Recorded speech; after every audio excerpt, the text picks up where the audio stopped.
Now that I knew the reason for Mrs. Danvers' dislike and resentment, it made things a little easier. I knew it was not just me personally she hated, but what I represented. She would have felt the same towards anyone who had taken Rebecca's place.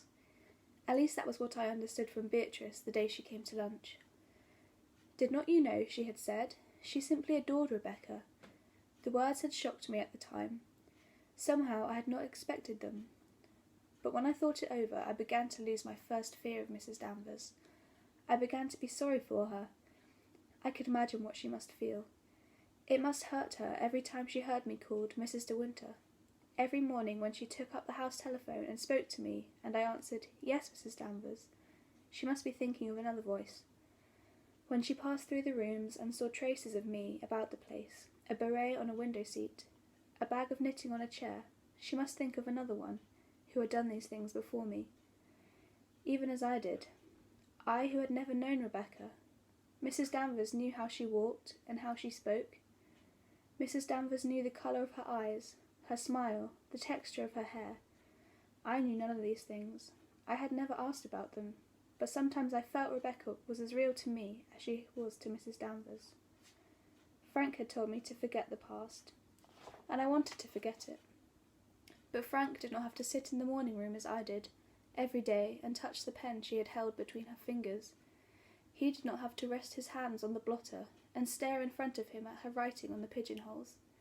He did not have to look at the candlesticks on the mantelpiece, the clock, the vase in which the flowers stood, the pictures on the walls, and remember, every day, that they belonged to her.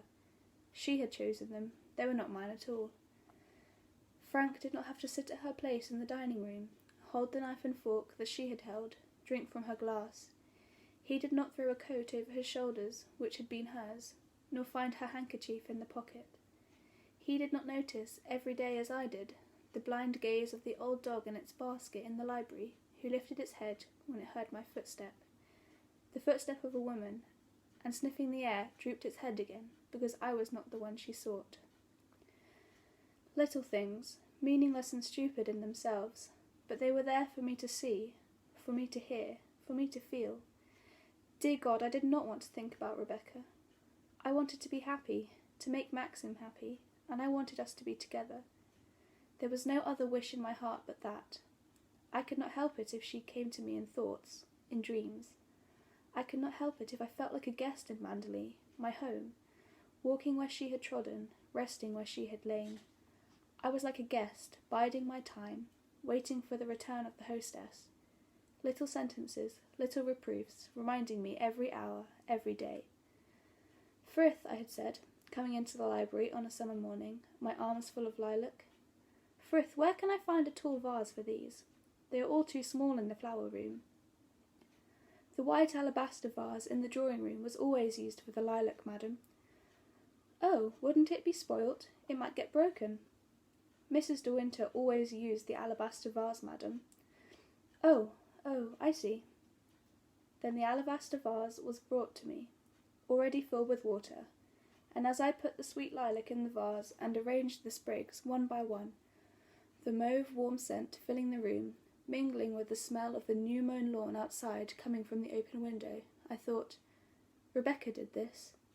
She took the lilac as I am doing, and put the sprigs one by one in the white vase. I'm not the first to do it. This is Rebecca's vase. This is Rebecca's lilac.